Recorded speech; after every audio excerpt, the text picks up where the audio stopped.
Halo teman-teman YouTube, di sini aku pengen sharing pengalaman mama aku berobat di Penang Island, di Island Hospital ya, di Malaysia. Jadi pertama-tama aku mau ceritain dulu keluhan awal mama aku yang kena spine tumor di tahun 2020. Mulai terasa telapak kaki itu sakit waktu menapak ya, terus duduk lama tuh jadi kembar. Nah, habis itu semakin pinggang ke bawah tuh semakin kembas gitu ya. Dari ujung kaki dia naik ke atas pinggang. Nah, pertama-tama kita pikir saraf kejepit. Nah, memang pernah didiagnosa saraf kejepit 10 tahun yang lalu. Dan itu terasa sejak berkurangnya aktivitas saat pandemi. Nah, kemudian akhirnya kita ke Atma Jaya dan RSCM. Setelah beberapa waktu ke RSCM ditemukan memang ada lumbar yang pecah. Lalu dilakukanlah laminoskopi di RSCM di tahun 2020 itu. Nah, itu waktu COVID ya, jadi emang lagi susah banget bolak-baliknya, cuman kita akhirnya berhasil selesaikan proses laminoskopi itu di tahun 2020. Nah, setelah laminoskopi, mama udah visio, udah hasil operasinya udah sembuh, tapi keluhannya makin berat gitu, makin gak enak, makin baal kakinya, makin sakit gitu kan, kakinya tuh makin gak bertenaga dan mulai kesulitan nahan pipis gitu ya. Nah, akhirnya kita terusin ngontrol di Atma Jaya dan RSCM, tapi gak ada dokter yang curiga untuk melakukan tindakan MRI ulang gitu ya. Jadi dibilangnya tunggu pulih, visio aja gitu ya, dan mama tuh visio tiap minggu gitu ya selama almost 3 tahun, sampai akhirnya udah 3 tahun tuh mama udah bilang nggak bisa nih, kayak nggak bisa tahan lagi gitu ya, rasanya makin nggak enak. Akhirnya coba ke Penang. Nah, waktu itu kebetulan aku kan udah nggak di Indo ya, jadi ke Penang itu berdua papa mama, dan kita tuh kesana dibantu sama tim Medisgo untuk mendaftarkan ke rumah sakit Island. Terus terang kita nggak tahu sih mau ke rumah sakit mana. Nah, Medisgo ini kerjasama dengan Island Hospital dan Clinical Penang. Nah, kalau di Kuala Lumpur dia kerjasama sama Sunway ya. Jadi kita daftarkan diri ke Island Hospital, dan setelah ketemu sama dokter ortopedinya, dokter Eng Kai Hun, ternyata dokter bilang loh, hasil laminoskopi yang kemarin di lumbar bawah itu nggak ada masalah kok, udah bagus gitu ya, tapi kok keluhannya masih berlanjut. Nah, jadi dokter ortopedinya tuh bilang, ini aku curiga deh, kayaknya ada di masalah bagian atas. Nah, akhirnya disuruh MRI di bagian atas, which is selama di Indonesia 3 tahun itu nggak ada dokter yang nyuruh untuk MRI bagian atas gitu ya. Ini emang kesalahan kita sih, kita nggak tahu kalau MRI itu sebaiknya satu badan gitu ya, maksudnya lebih baik kayak whole of the body, karena itu benar-benar karena BPJS kali ya, jadi dia tuh cuman mengeker di tempat yang kira-kira klinisnya tuh ada di mana sih gitu. Dan akhirnya ketemu kalau ada di C5 sampai T7 itu ada tumor ya. Jadi C5 itu bagian cervical, yaitu di leher mulainya, sampai ke T7 torakal itu, dan panjangnya tuh sekitar 15 cm gitu ya. Akhirnya dokter ortopedinya menyarankan untuk ke onkologi dan bedah saraf. Nah, ini aku kasih lihat hasil MRI-nya, posisi tumornya tuh di sini ya, C5. Ini kelihatannya dari C7, tapi ini panjang putih-putih yang ada kotak merahnya dan ada putih-putihnya itu tumornya gitu ya. Nah, ini yang C5-nya bagian atas. Jadi panjang banget dari bawah batang otak sampai ke belakang paru ya. Jadi itu panjang sekali. Nah, kemudian kita diarahin ke bedah saraf Lee Hock Kyung ya, dokter Lee Hock Kyung di Island juga. Nah, terus waktu itu dibilang ini perlu biopsi gitu ya, untuk tahu tumornya apa gitu kan. Tapi kan waktu itu sih dibilang biayanya tuh sekitar 60 ringgit Malaysia gitu ya, dan karena posisi biopsinya ini sulit. Akhirnya kita bingung. Nah, terus kata dokter, coba kita ngomong sama dokter onkologi. Kita ketemu sama dokter Ang Teck Suan.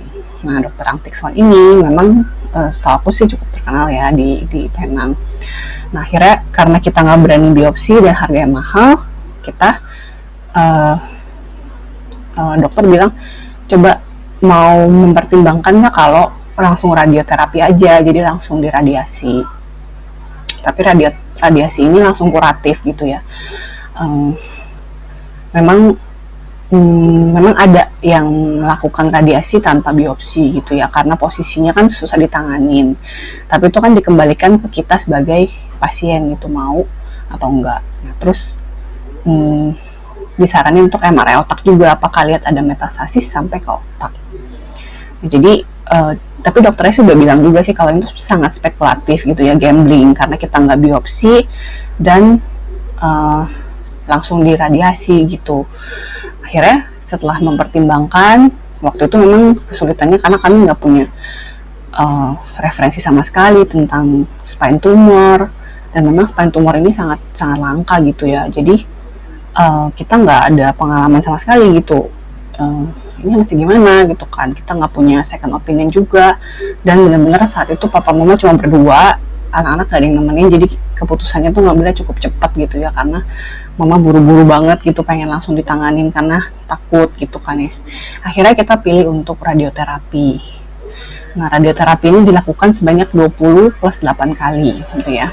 Nah jadi dipakainya alatnya namanya TrueBeam, dan nama radioterapinya ini Photon 3D CRT. Waktu itu di total biaya yang diperkirakan itu adalah Rp25.000 Malaysia, dan waktu itu penanganannya sekitar 35 hari ya. Jadi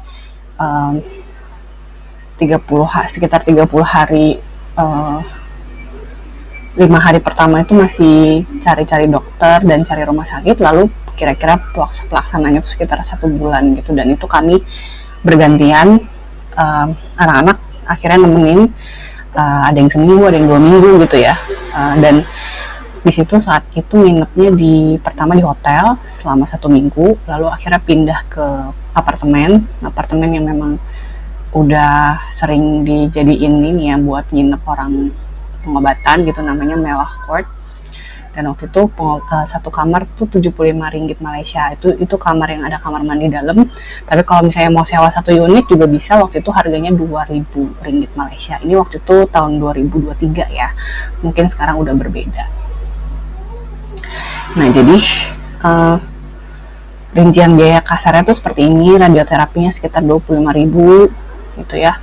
Terus pertemuan sama dokter tuh kira-kira Rp300 Malaysia per perjanjian gitu ya. Nah terus ya ini hal-hal lainnya gitu ya, makan kita paling Rp15-Rp25 Malaysia paling mahal per porsi gitu. Nah air minum kita sih terus terang ada beli, tapi ada juga kita ngambil di rumah sakit, karena di rumah sakit ada dispenser ya, ada water dispenser. Nah terus setelah selama 1 bulan itu kita melakukan nemenin mama radiasi. Apa sih yang dia rasain gitu ya waktu itu? Radiasinya ada rasa panas di kulit, ada menghitam, lalu indera perasa itu sempat terganggu. Itu memang sudah diperkirakan sama dokter gitu ya. Jadi setelah itu dokter tambahkan juga dexamethasone untuk membantu menurunkan peradangan. Pregabalin itu adalah obat saraf, dan obat pelemas otot ya. Waktu itu dikasih obat pelemas otot karena ada tumor di spine, jadi ada muscle stiffness di tubuhnya mama gitu ya.